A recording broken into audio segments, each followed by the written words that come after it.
true na this year ay binigyan tayo ng team ng Panginoon. Christ is enough. And this month of February. Ano ba ngayon? March. Ano ba nangyayari sa atin? March 2025, ito po yung team natin for this month. Christ is enough to provide for us. And very true, dito po sa binasa kanina, the whole chapter of Psalms 23 is, we will see in this chapter how God is the one who provides for us, is the one who protects us, is the one who guides us. Amen? So, the Lord is, ito yung ating title for this message. Basahin po natin. The Lord is my shepherd, and we will find peace and guidance in His care. So, titingnan po natin yung buong chapter na ito at hihimay-himayin po natin kung anong nais parating sa atin ng Panginoon. Amen, sa umagang ito. Sa hapon na ito. The Lord is my shepherd. Makita natin diyan, the Lord is Yahweh. Is Yahweh. And it was written by King David. And probably when he was just a shepherd boy, ay sinulit niya ang awitin ito. Ito po isang awit. Amen. At napaka-personal kasi sabi niya, is my shepherd. Napaka-personal niya na sinabi niya ang kanyang Diyos ay ang kanyang pastol. Pag sinabing shepherd, he's the one who's feeding the flock. He's the one who is gently leading those who are, sabi nga, with the young. At yung mga lamb daw, yung mga young sheep, ay He carried in His bosom. Yun ang sabi. And sabi rin, He is the one who made His own people when He guided them in the wilderness. He's the one who's leading them to safety so that they will not fear. And sa ating pong buhay, sa maraming beses, amen, na tayo nanonood siguro ng pelikula or mga story na ating narinig is, madalas na may mga istorya tayo about mga hayop, right? Mga animals. Masabi natin ginagamit to as allegory. Allegory to yung moral story na ginagamit yung mga animals para maintindihan natin yung what's going to, para iparating sa atin yung istorya. So in the ancient Israel, it's a common trait to have, to raise livestock or mag-alaga ng mga hayop. At a common trait lalo na ang pag-aalaga ng sheep or goat. That's why so many pages in the Bible talks about the shepherd and the sheep. So what is the allegory on that? Malalaman natin mamaya kung bakit. And true to that is, ito yung sinabi ni David. David as a shepherd. Sa Bible po, is there are so many characters in the Bible that they were shepherd. Andiyan si Abraham, he was a shepherd. Abraham, sino pa ba? Si Isaac, si Jacob, pati ang the wife of Jacob, Rachel, they were shepherd or shepherdess. And sino pa makakilala yung mga shepherd sa Bible? Sige nga. Mga pastol. Si Moses, di ba? Moses, he was a shepherd. And David, of course, he was a shepherd. So, kaya si David is, he can really relate, amen, sa kanyang buhay. Who is a shepherd? The Lord is a shepherd. Because David himself took care of his father's flock or the sheepfold of his father, Jesse. He was the youngest and he was a shepherd. And while she was shepherding the flock, amen, ito yung kanyang sinulat na awit. The Lord is my shepherd.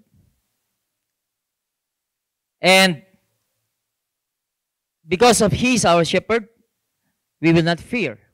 Because sheep, we can say sheep, ang ano pa dyan is, they are helpless animals. No?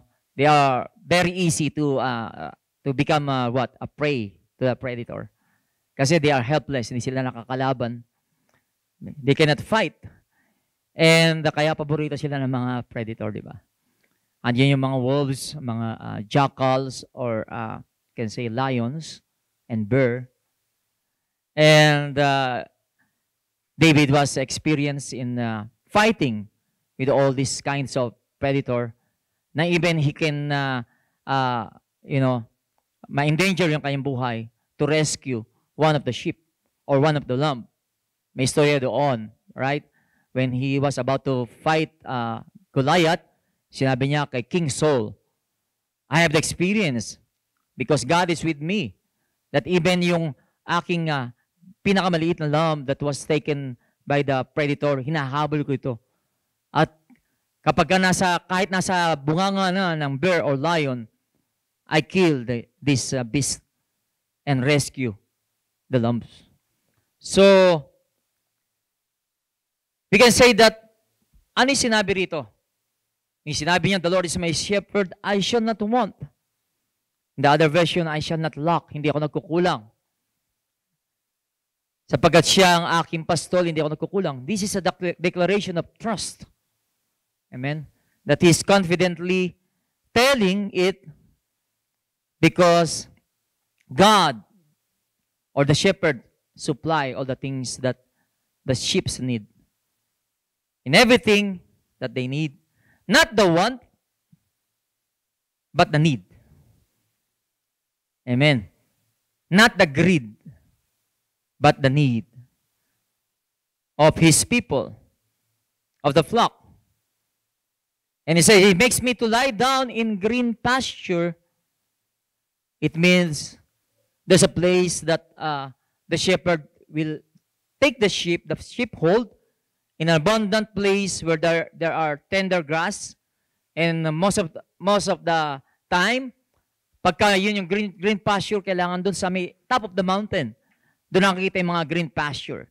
So we can see the effort and yung pag-strive ng shepherd to provide for the sheep.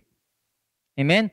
And being a shepherd, kailangan yan, they need to get up early in the morning, and that time, very scarce ang water, at ang kukuha yan madalas, amen, doon sa dew or the mountain dew, na kung saan in the morning is marami nun.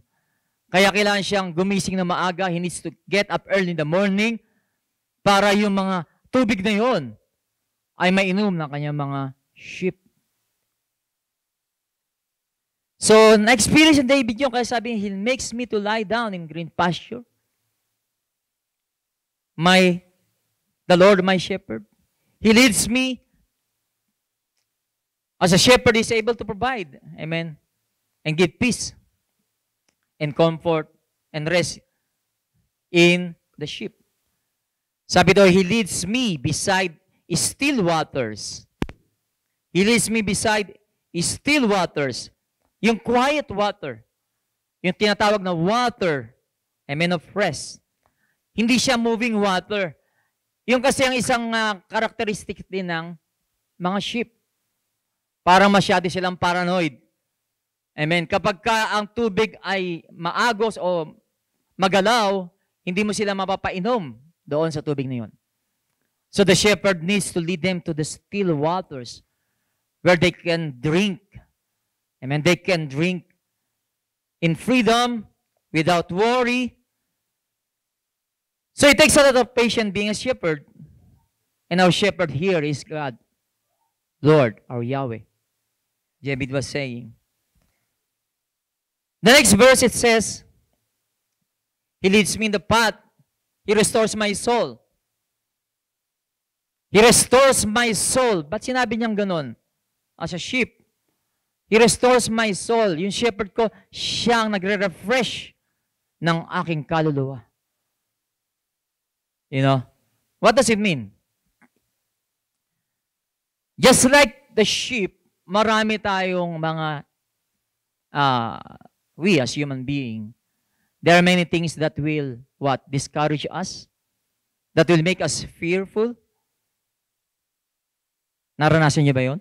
sa buhay ninyo? That there are difficult times in our lives that we don't know what to do. It happened to David. David, who wrote this song, wrote also Psalms 51. Before I tell you what is Psalms 51, David, being a good shepherd to the sheepfold of his father's flock, nung maging king na siya, ay masabi natin may istorya sa buhay niya na naging evil shepherd siya among his people. And one of them is one of his mighty men na si Uriah. So siguro marami sa atin alam na istorya nito about David and Bathsheba. Right? When David was so convenient sa kanyang pamamahala sa kingdom, sabi doon, in the time that king needs to go to war, nag-decide si David, I will just stay in the palace kasi kaya na ng aking mga armies. Amen. Nagapiin ang aming mga enemies, ang battle. And then while he was there at the balcony, at the roof of his palace, nakita niya itong tukso na to, si Bathsheba, na pagkaganda-ganda, naliligo. Amen. At yun, na-tempt si David. Nagkaroon na siya ng temptation na dapat mapasa akin ng babaeng ito. And David, what he did, he asked his men, sino ba itong si Bathsheba? Who is Bathsheba? His men told him, Bathsheba is the wife of Uriah. And Uriah was one of his mighty men na nasa battle during that time. Iniwan ng kanyang asawa, si Bathsheba. But then, that didn't stop David. Amen. To take this woman. Nalaman na niya, meron ng stop or meron ng warning. Stop David because may asawa yan. But David pursue in doing his lustful desire. And what happened is Bathsheba got pregnant. And Bathsheba told David, I am with child with you. Si David hindi doon natapos. Being an evil shepherd, sabi niya, kailangan iligtas ko sarili ko sa kahihiyan. So what he did is what? He asked Uriah to come home so that time when Uriah will go back to his wife Bathsheba, ang mangyayari, isipin ni Uriah, anak ko yun, yung pinagbubuntis ng aking asawa. But hindi nangyari yun sapagkat Uriah was a noble man. David was asking Uriah, bakit dito ka natulog sa palasyo? Dito sa hagdanan ng palasyo. Hindi ka umuwi ng bahay mo. Di ba pagod ka, galing ka sa digmaan. But Uriah, being a noble man, sabi niya, paano ko magagawa yun while my commander or my captain was at the battle at ako magpapasarap ako sa pili ng asawa ko? No, I will not do that. And David's plan, evil plan, hindi po nangyari. And the second plan B is patayin si Uriah. The one who wrote, the Lord is my shepherd, or being a good shepherd himself, nangyari sa buhay ni David, na siya ay, naging evil shepherd. Hindi lang sa sheep, kundi sa kanyang pinamamahalaan na kingdom. In Psalm 6, David again wrote, my soul is greatly troubled. All night I make my bed swim. I drench my couch with my tears. Bakit kaya? Yung nagsabi na, God restores my soul. He's the one who refreshed my soul. Pero ngayon, David was in trouble. Isinit ganun nangyayari sa atin kapag tayo lumalayo sa presence ng ating Panginoon. Right? Because it's the source of our joy, it's the source of our peace. Whenever we distant with God, eventually mangyayari po is mawawala sa ating yung joy na yun. At mapupuno tayo ng trouble. Especially, he was what? Avoiding God, knowing his sin. At sabi doon sa Psalms 32, when I kept silent When I not confessing my sin, my bones grew old. Naranasan niyo ba yun, yung bigat ng guilt? Na ikaw ay isang mananampalataya? Maaari ikaw ay isang pastor, maaari ikaw ay isang leader, at nangagawa ka ng isang bagay na sinuway mo ang utos ng Diyos. And then that guilt really press you down. Yes, sabi ni David, all my groaning all day long. The heaviness of guilt and shame, naranasan niya ni David.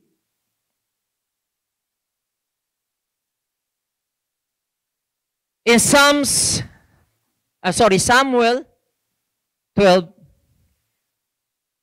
kala kasi ni David, ang Diyos naman, ay maunawaan ako. Pero hindi. God is just. He shows no partiality. Pinsinan niya si Nathan to talk to David. And Nathan came with a parable like this. There were two men in one city, one rich and the other poor. The rich man had exceedingly many flocks and herds, but the poor man had nothing except one little ewe lamb. Yung ewe lamb na yun, yung female sheep, which he had bought and nourished, and it grew up together with his children. It ate of his own food and drank from his own cup and lay in bosom, and it was like a daughter to him. And the traveler came to rich man who refused to take from his own flock and from his own herd to prepare one for the wayfaring man who had come to him. But he took the poor man's lamb and prepared it for the man who had come to him. And David was furious. Furious. He was furious. This is unfair. Nasa kanya na lahat. Tapos kinuha niya yung nag-iisang lamb nung mahirap na yon para ihanda sa kanyang guest. David was greatly aroused in anger. And he told Nathan, as the Lord lives, the man who had done this shall surely die.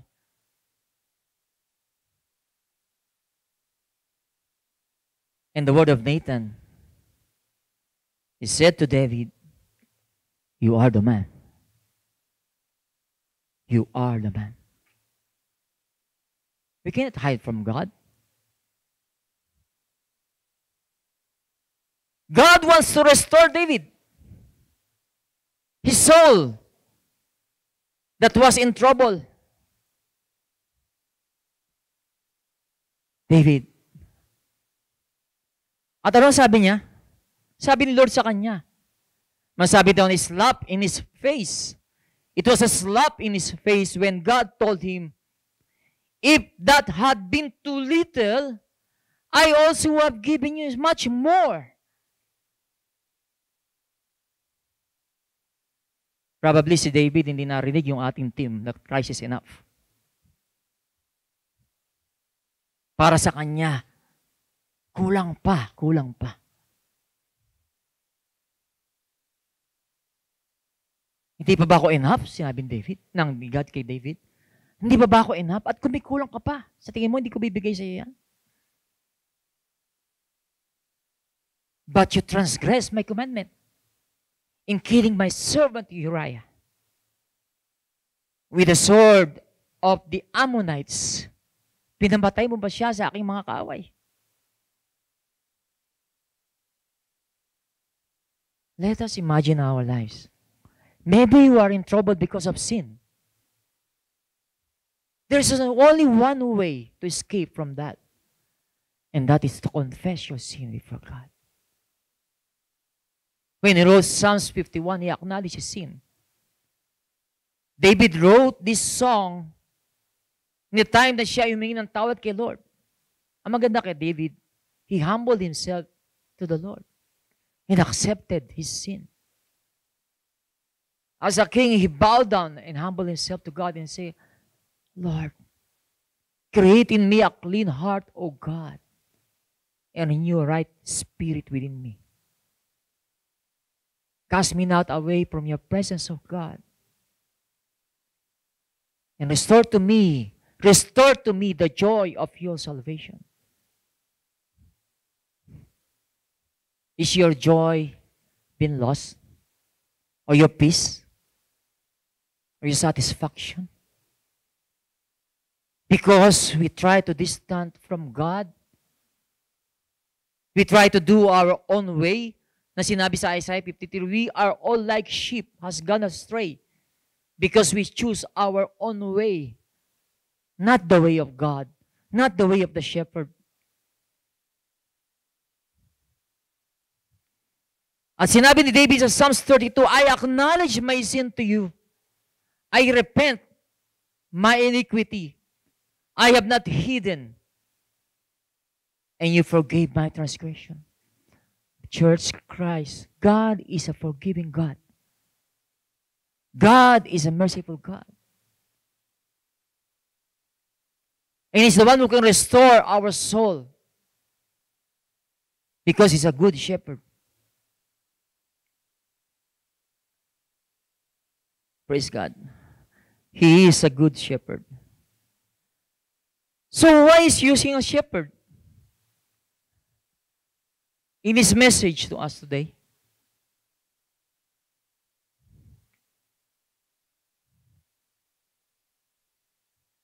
He restores my soul. He leads me in the path of righteousness for His name's sake. There's something that we need to learn today and understand. Because it's really a challenge when the Bible or our God is, parang stranger sa atin. That there are difficult questions sa atin buhay that hindi natin maintindihan. As a pastor, it's really difficult for me, amen, to relay the message of God. Lagi yun ang panalangin sa Panginoon, Lord, na yung message mo ay maging clear para sa mga makikinig. Because God's ways are higher than our ways. As the heavens are high above the earth, His thoughts are higher than our thoughts. Parang ganito yan eh. Yung kanyang wisdom, with all wisdom ni God, is like a vast ocean water. Compare naman sa atin na ang ating wisdom ay para lang water in a cup. Ganon ang understanding ni God. Napakalawak. But by His grace and Spirit, He revealed to us the hidden mystery of His Word. He revealed to us the difficult parables, the difficult allegory. He revealed to us His secret things. And even He can use a story about the shepherd and the sheep. He can use a lot of things. That's why man has no excuse. Because all the attributes of God have been clearly seen in heaven. At kahit na sa mga paligid natin. Laging sinasabi, amen, sa mga tao na nakausap ko. You can make a preaching. Humingin ka lang sa paligid, you can make a preaching about God. At ma-demonstrate niya kung gano'n niya tayo kamahal. There's this one story, amen, of a man, amen, and his family. They went on a journey out of the village. And while they were there, his children saw an anthill. Alam niyo anthill? Anthill. Okay? Nakita natin ito sa mga province, di ba? The anthill. And, during the time, they heard the forecast about the weather for the next 2 days. Sabi, the next 2 days, ang forecast is there will be a heavy rain at magkakaroon ng flood all over the place. And when these children saw this anthill, they have been reminded of the flood, the coming flood. And they were worried about what will happen to those ants. They will all die. And as a children, they are shouting, "Get out of this place! Mga ants, get out of this place! Because you will be destroyed of the flood." Kanya-kanya silang sigaw, yung mga bata. Of course, yung tatay, he is mad. Amen? Sabi ng mga bata, mag-pack na kayo rito. Kung gusto niyo, punta kayo sa bahay namin, sa safe place. Ganun yung mga bata, di ba? Tapos yung tatay smiled, the father smiled, and out of his mouth, he said, "My children, they cannot understand you unless you become like them." Kailan magsalita ka rin ng katulad ng langgam o maging langgam para warningan mo sila. And it dawned in his mind about God who became a human being so that we can understand Him. So that we can understand Him. That He is the Lamb of God that takes away the sin of the world. Last week. Another allegory about Lamb of God. Jesus as an offering for us. Can you imagine a God who has everything? He doesn't need human being. He doesn't need us.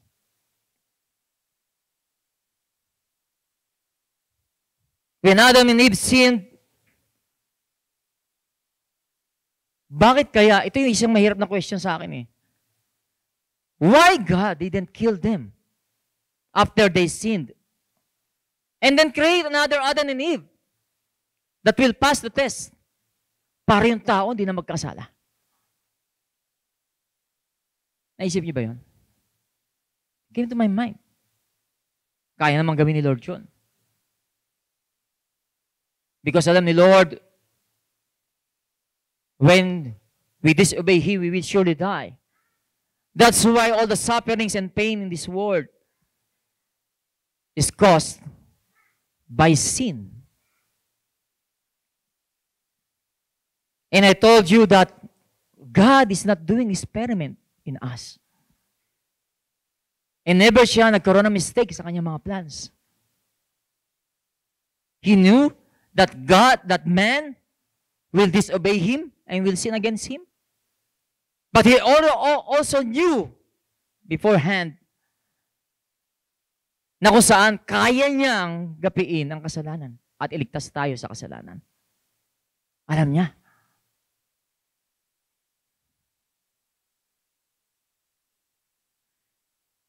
Why His only Son will go to the cross. Ba't na lang hindi ako mag-create ng tao na hindi magkakasala para yung anak ko hindi na pumunta sa cross? Diba?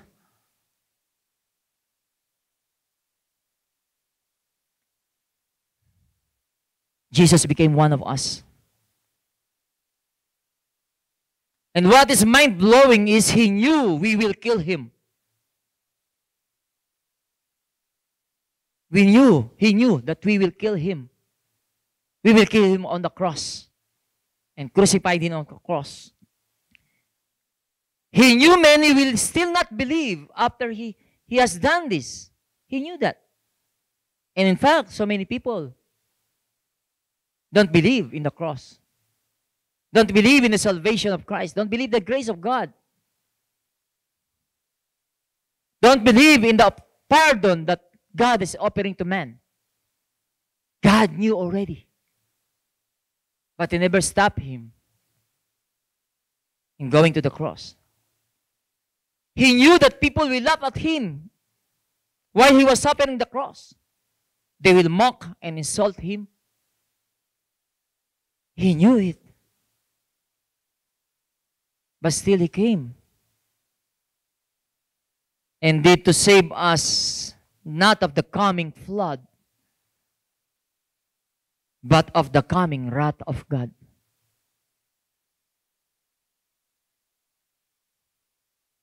Adam and Eve is not a failed experiment, and Jesus came to fix it. No.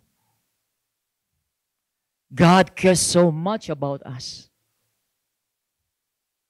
He doesn't need anything from us, but He chooses to be with us. He leads me in the path of righteousness for His name's sake.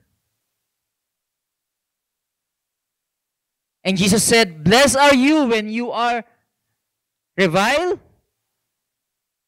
He's talking to the Christians, to his followers. Blessed are you when they revile or spread negative information about you and persecute you and say all kinds of evil against you falsely for my name's sake. God didn't promise us a bed of roses life. Bed of roses life. In fact, 2 weeks ago, amen, hindi ito pinabalita sa media in which talagang nakapagtataka, 70 Christians were beheaded in Congo because of their faith. When Christians is being persecuted or killed, the media is silent. That's why Jesus said, for my sake, blessed are you pag pinersecute ka. He leads you in the path of righteousness for His name's sake. For His name's sake.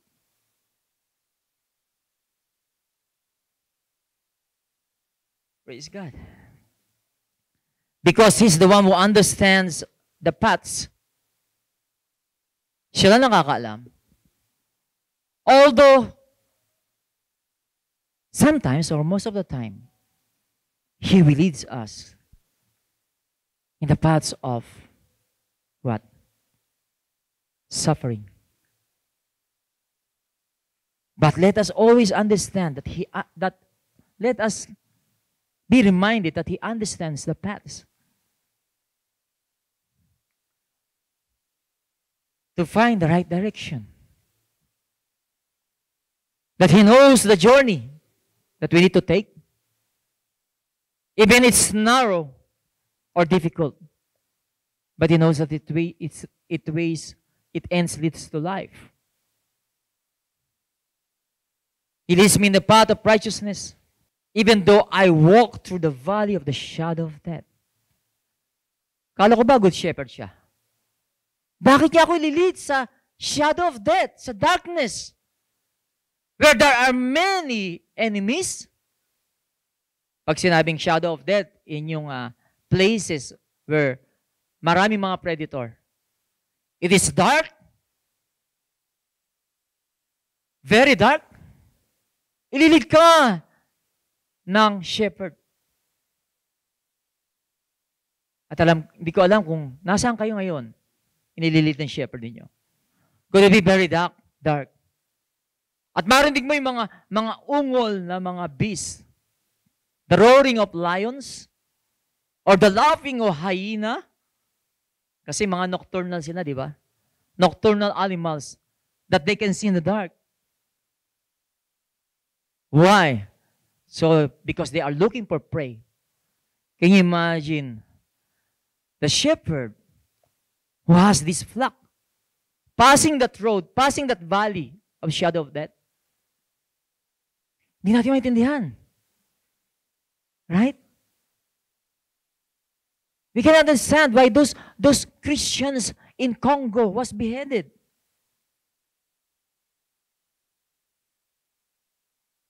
There are things that we cannot understand. But all we need to do is trust Him. To trust Him. Napakahalaga po ng trust kay God. Because in that faith and belief, natatanggal ang ating mga takot. When we know that He is with us. Amen. He's the one who provides protection for us. That He is able to protect us from evil. And in the place of the valley of the shadow of death, we can find what? Comfort. Because we know that He cares for us. Maybe during that time, di po maintindihan. Pero when you pass the valley of the shadow of death, tsaka mo maintindihan, kaya pala ako pinadaan ni Lord doon. Kaya pala pinadaan ako ni Lord na wala na akong trabaho. Kaya pala pinadaan sa aking buhay na magkasakit ako. Kaya pala dumaan sa buhay ko na ako'y makulong.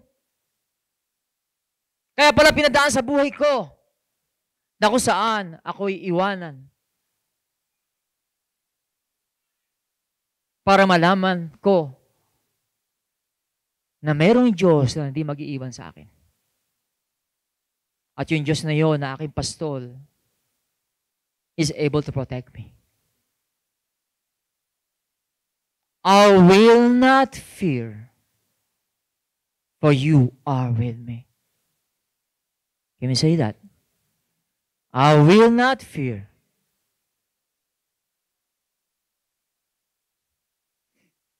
Parang takot kayong sabihin. With confidence. I will not fear, for you are with me. God is with us. God is with us. Especially to those who fear Him. Especially to those who trust in Him. Amen.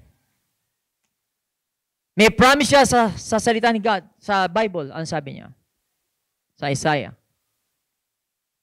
Even though you pass through the waters, you shall not be drowned. May awit yan sa Tagalog. Kasama natin ang Diyos. Di ako matatakot. Di ako malulunod. Kasama natin ang Diyos.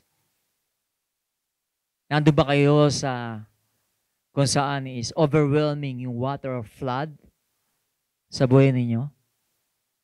Amen? Nandun na. Dito na yung flood. But the Bible says, God raised a standard. The Spirit of God raised a standard. Is the one who give us the power. Because pinawako niya, hindi ka malulunod. Why? Dahil kasama mo ang Diyos. Sabi, even though you pass through the fire, you will not be burned. Bakit? Why? Kasama mo ko. Napakainit na ba ng problema natin?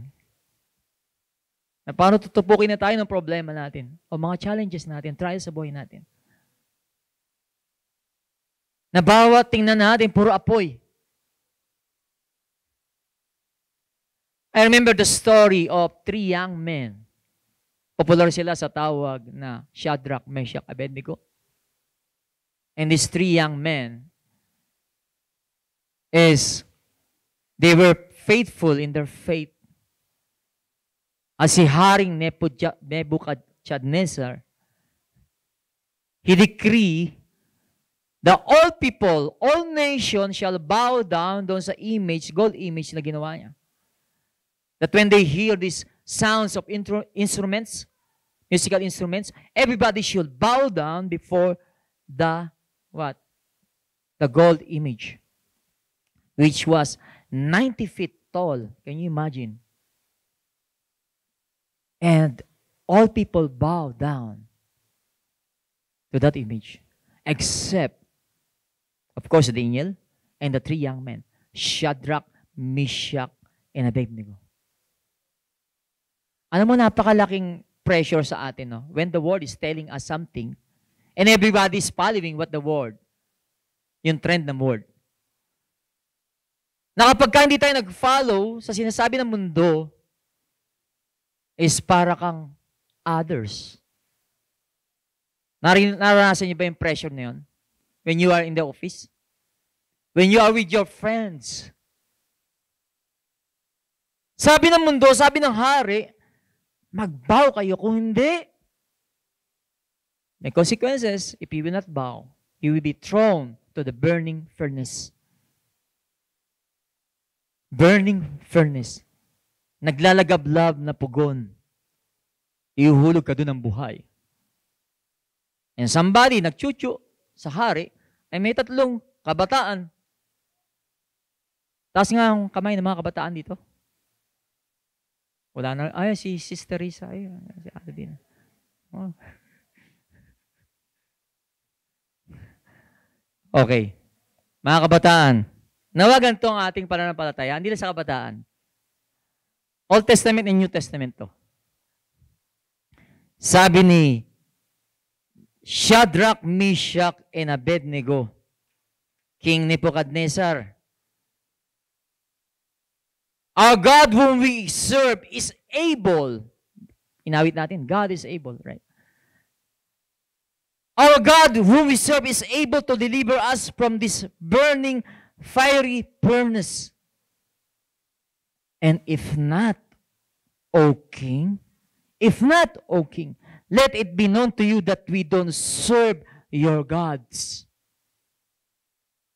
Nor we will worship the gold image which you have set up. Siyempre, galit na galit ang mundo. Galit na galit ang hari. Amen? Galit na galit ang hari. Mas makapangyarihan ka pa ba sa akin? Kayo? Mas matalino pa kayo sa akin? Ihulog yung tatlong ito. And pinainit ito 7 times yung pugon. 7 times pinainit. At sabi sa istorya, when the soldiers who was going to throw these 3 men, doon pa lang sa bungad, nasunog yung mga soldier. Sa sobrang init. Pero hindi doon natapos ang istorya. Because in Daniel 3:16, sabi ni the King Nebuchadnezzar, look! The king answered, I see 4 men loose, walking in the midst of the fire, and they are not hurt. And the form of the 4th is like the Son of God. I will ask you something. Which place is the one you're going to choose? Doon sa labas na walang apoy, pero wala rin ng Diyos, o doon sa apoy na nandun ng Diyos? Honestly, sino ang magpipili nung pugo na kasama ang Diyos? Taas ang kamay. Yung mga hindi nagtaas, ibig sabihin, pinili nyo yung labas na wala ang Diyos.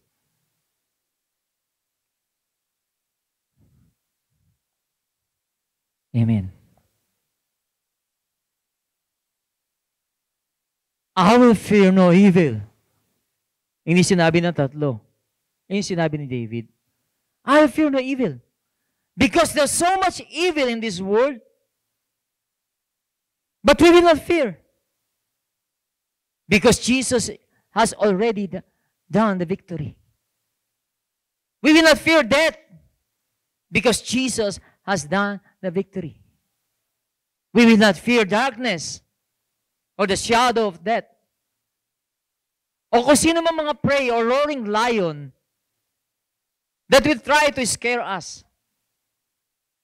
Because Jesus has already done the victory. I will fear no evil, for you are with me. I shall not be moved. I will not be shaken. Because God will go with me.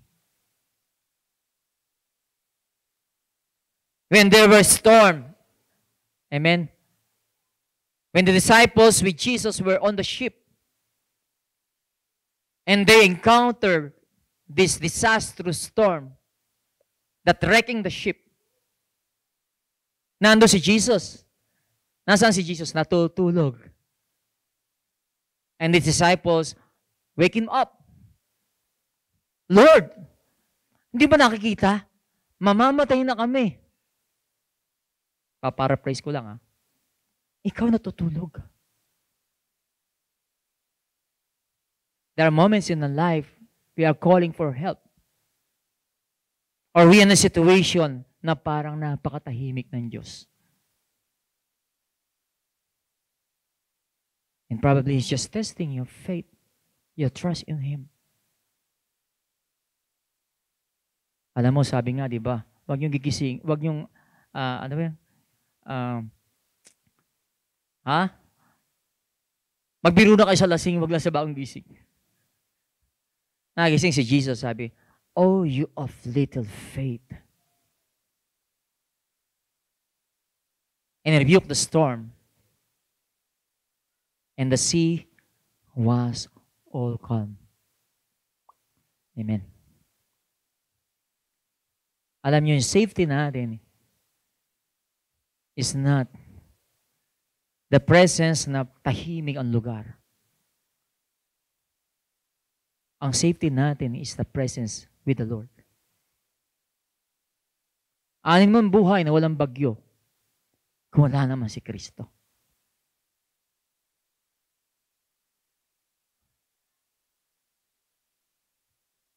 With Christ in my vessel, I can smile at the storm. Smile at the storm. Smile at the storm. With Christ in my vessel, I can smile at the storm. Until it takes me home. I will fear no evil, because He is ever present. And we can find comfort in His presence. Your rod and your staff, they comfort me. Yung mga punishment ni Lord sa atin or pagtatama sa atin is for our comfort. Ganun yung shepherd natin. Because what? Because He treated you as His own shepherd. Amen ba? Pag alam niya na gusto mo pumunta sa wrong direction, kakawiting ka niya para ibalik ka sa tamang daan. Although masakit, kawitin sa leeg, di ba? Pero kailangan gawin ni Lord. And that what? Symbolize na ikaw ay tunay niyang tupa. Tunay kanyang anak. Right? Kasi kung hindi kanya anak, bakit kanya pipigilan? Bahala ka. Meron kang tatay eh. Pero ipagpapatuloy na you are legitimate sons or daughter of God. Kapag tinatama tayo ni Lord, take it in a positive way. Na kung itong mensaheng ito ay masakit naman, pero para iyan sa kabubuti mo. Amen. Yes. Ang kasalanan ay tunay nga na parang napakalakas na power to control us. Na hindi natin kaya kung sa atin lang. Katulad ni David. Umasa siya sa kanyang mga plano kung paano malulusutan ang mga kasalanan niya. Pero nung siya sinurrender na kay Lord, you can see the comfort. He was groaning, but now he is filled with joy. His rod, and He prepare what? Table before you in the presence of your enemies. And He will anoint your head with oil, and your cup will run over. It will overflow. He will anoint your head with oil, with strength. Right? Freshness, pag sinabing anoint with oil. You know? Yun po yung symbolizing na ina-anoint ang head with oil. Sabi nga ni Brooke Anghina, He is the one who gives you power to gain wealth. Maybe iba rito parang, ano ba nangyayari sa trabaho ko? Why not surrender it to God? Na parang tagal-tagal mo nagtatrabaho, wala nangyayari. Hanggang ngayon, struggle ka pa rin. Why not surrender it to God? And He's the one who can anoint your head with the power to gain wealth. The power, amen, to rise up from your difficult situation. My cup runs over. It will overflow with your vessel. Amen. Will overflow with blessings and favor sa ating buhay o sa iyong buhay. And surely goodness and mercy shall follow me all the days of my life. It's a guarantee. Right? David was telling it's a guarantee that the goodness of God will follow me all the days of my life, with one condition: if I will dwell in the house of the Lord, in His presence forever. The presence of the Lord. Because God is good and He is merciful, He's the assurance, we have the assurance of His goodness and mercy throughout our lives. In Jesus' name. In Jesus' name. Ito ba istorya lamang ni David? Of course, it's a story of us. David wrote this song. And we are studying this. But you know that Jesus has a song for you? You know Jesus has a song for you? And that was written in John 10:11. This is what He replied to the song of David. Jesus said, I am the good shepherd. The good shepherd gives his life for the sheep. I would like you to stand and we're going to pray. I think God deserves a clap of praise.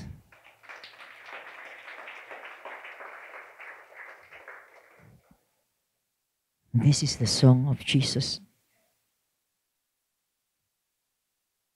And He's telling to one of the lines of His song,